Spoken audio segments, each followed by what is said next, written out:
We're going to try something new here. We're going to do an endurance set of kettlebell swings, and we are going to provide commentary during the set. So I'll let you know. This is kind of the most difficult kettlebell session that I do. The endurance days. It just takes a lot out of you. It takes a lot of willpower. It takes a lot of mental bandwidth. It stresses your central nervous system. It stresses your muscular system. But there are so many benefits to doing this. So many different adaptations that are immediately beneficial, but also beneficial to increasing your lifespan. So we're training hard today for the next 20, 30, 40 years. So I'll do a set of 500 kettlebell swings, and that's unbroken kettlebell swings, and we will provide commentary as much as I can. A lot of it is like what I'm thinking. Now, the hardest part for me today while doing this is talking to you, giving you insight, to make it easier for you to do this yourself, but also while I'm doing that, keeping count. That's going to be hard for me. I'll do my best. We'll see. 500 coming up. You'll notice that I'll switch grips. I'll talk through that, kind of talk about what I'm experiencing in the nervous system, mental dialogue, my internal dialogue, where I think about quitting, where I think about continuing, where it gets easier, where it gets harder. Neurologically, neurochemically, what is being released at what times, dopamine and endorphins, that norepinephrine. So let's get into it.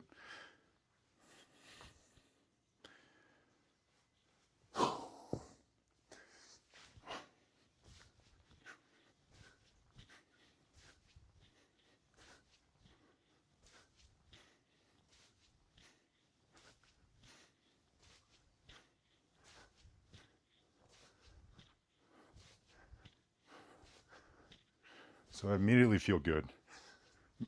Feels all right. Usually what stresses the most is the hands. I'm already losing count. That's about 20.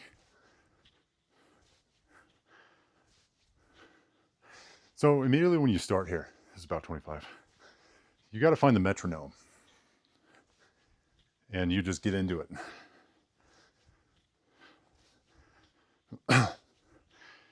And for me, the first 100 reps is the hardest, because you don't have any of the endorphins or the dopamine flowing through your body. I already lost count. That's about 40.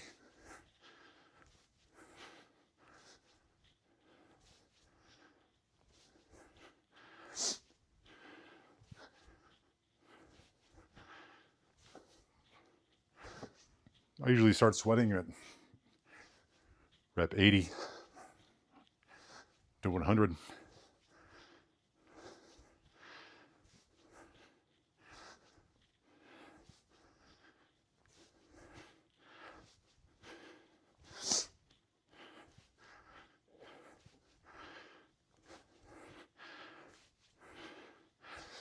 I let my arms kind of be ropes here. I'm not flexing my arms too much. Just following that bell down. That's really the key, is just following the bell. And as I warm up, my hamstrings get a little bit more lengthened. I have less knee bend, which is perfectly all right, which is the proper way to kettlebell swing. The incorrect way to kettlebell swing is having an exaggerated knee bend. We don't want that, because then the load goes to the quadricep muscle, not the hips. And notice I'm just standing straight up, not arching backwards like so. arch. These are too much. All right, we don't want to do that. That's about 100. So I just switch my grip a little. Look at the kettlebell. Look at my grip.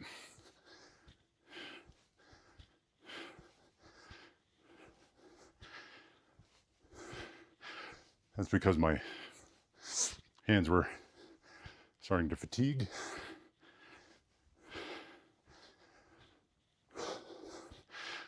I don't know, I think I'm gonna guess conservatively this is like 120. So now endorphins are flowing, masking the pain. Dopamine is going, partially because this is better than expected. I'm achieving, I'm doing it. Dopamine is a reward chemical and the anticipation chemical.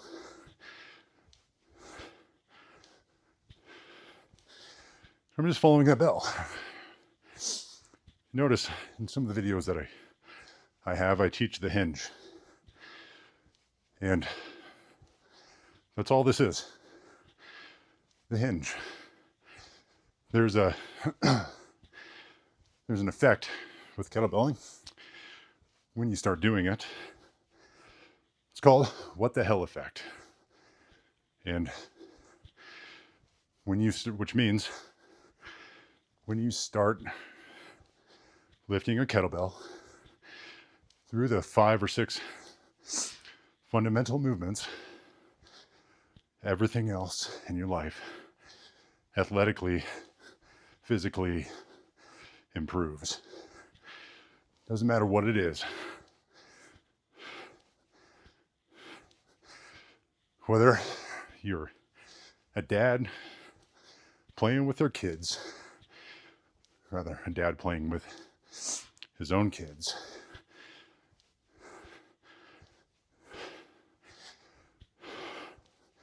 I'm gonna guess I'm at like 180.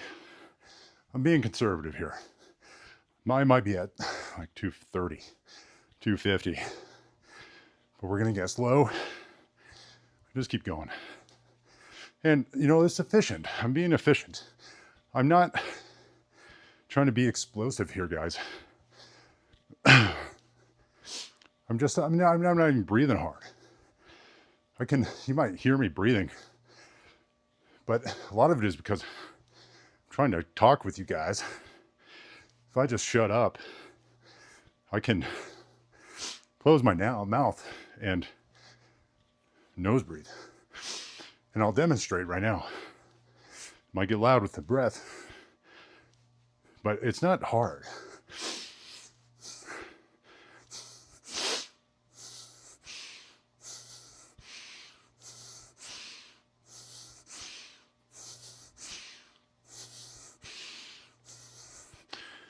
And so switch the grip again based on what the hands feel like. It's fine. So when you start doing endurance sets, I'm guessing about like 220-ish, about halfway.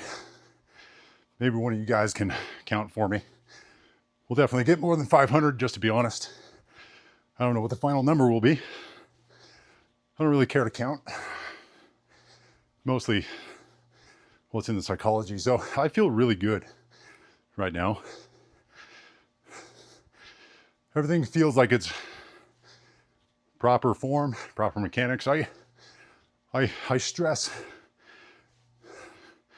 trying to maintain at least 85% accuracy in your technique. Quality over quantity. If your form starts to degrade, put the bell down. You can get after it tomorrow. Take a break. You got your whole life. Tomorrow's never guaranteed, but I'm going to assume it is.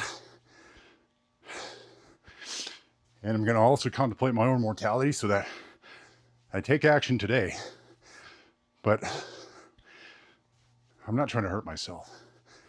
Okay, switch the grip again. I think I'm at like 250. Just going based off feeling now, guys. And so my favorite adaptation that this creates is recovery while under load.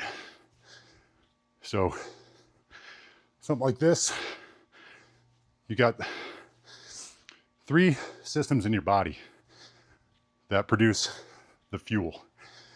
And the fuel is ATP, adenosine triphosphate.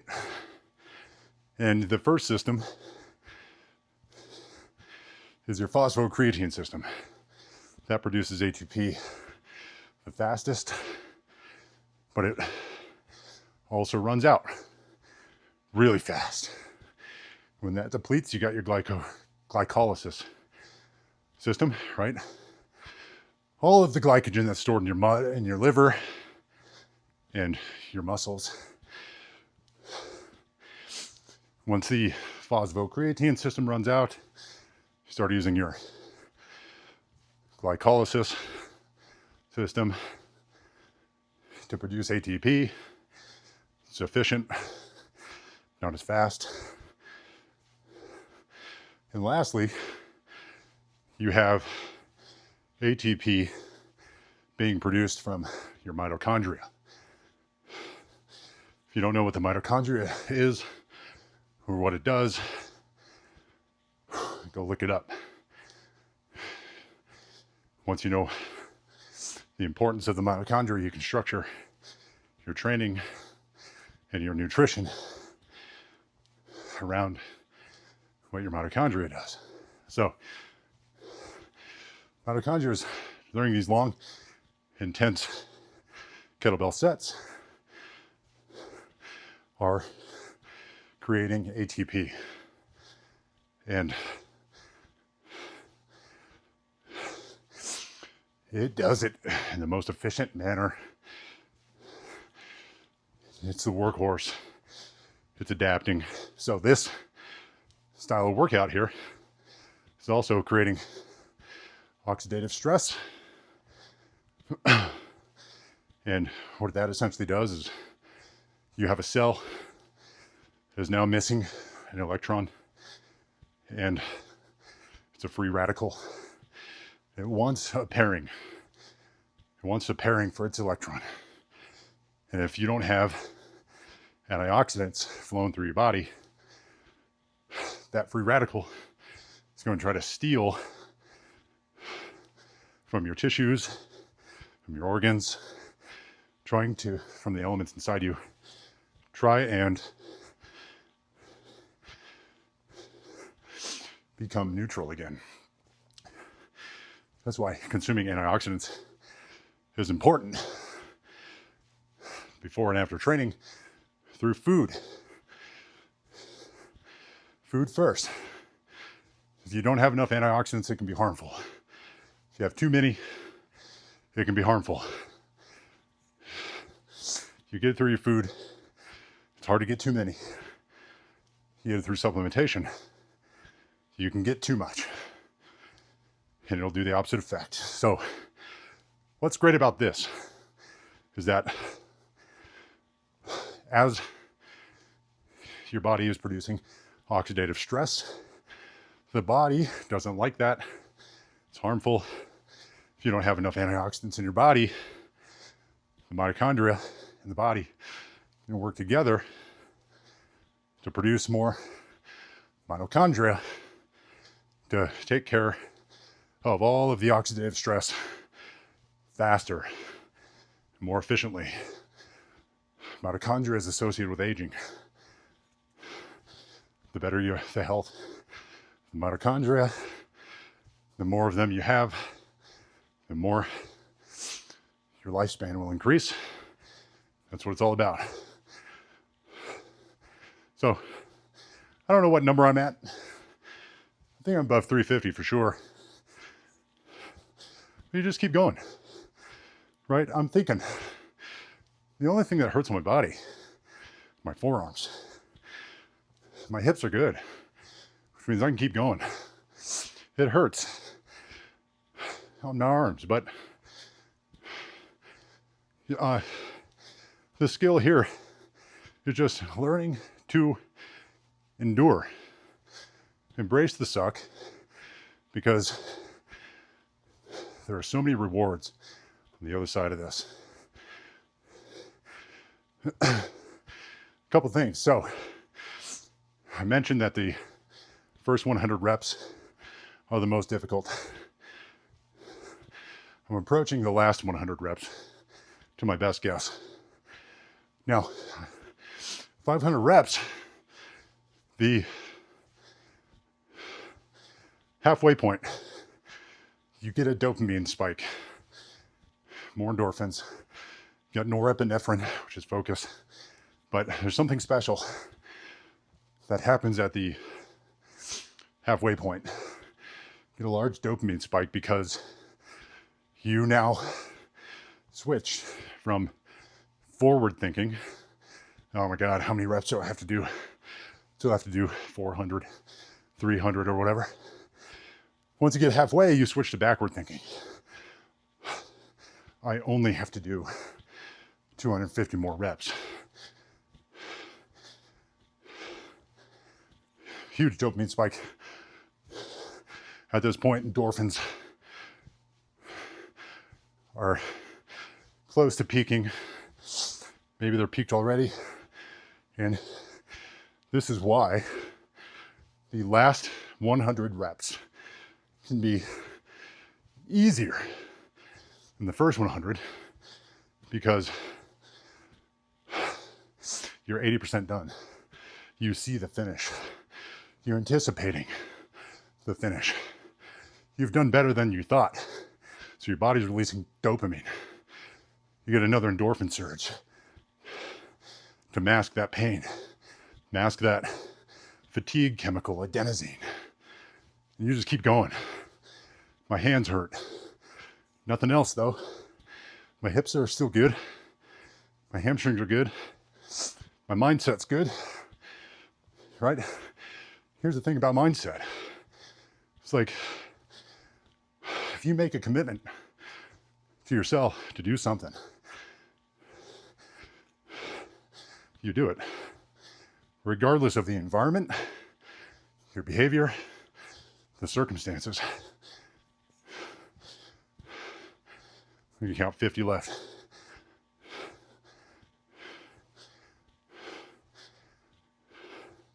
How do we define discipline?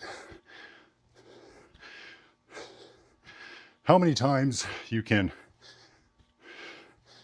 do a punishing behavior without experiencing a reward? That's discipline. How many times you can do a punishing behavior without experiencing a reward?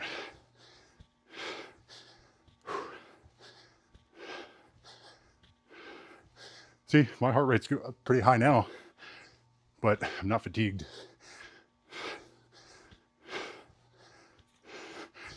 I had a fruit smoothie before this, and banana, strawberries, blueberries, blackberries, raspberries,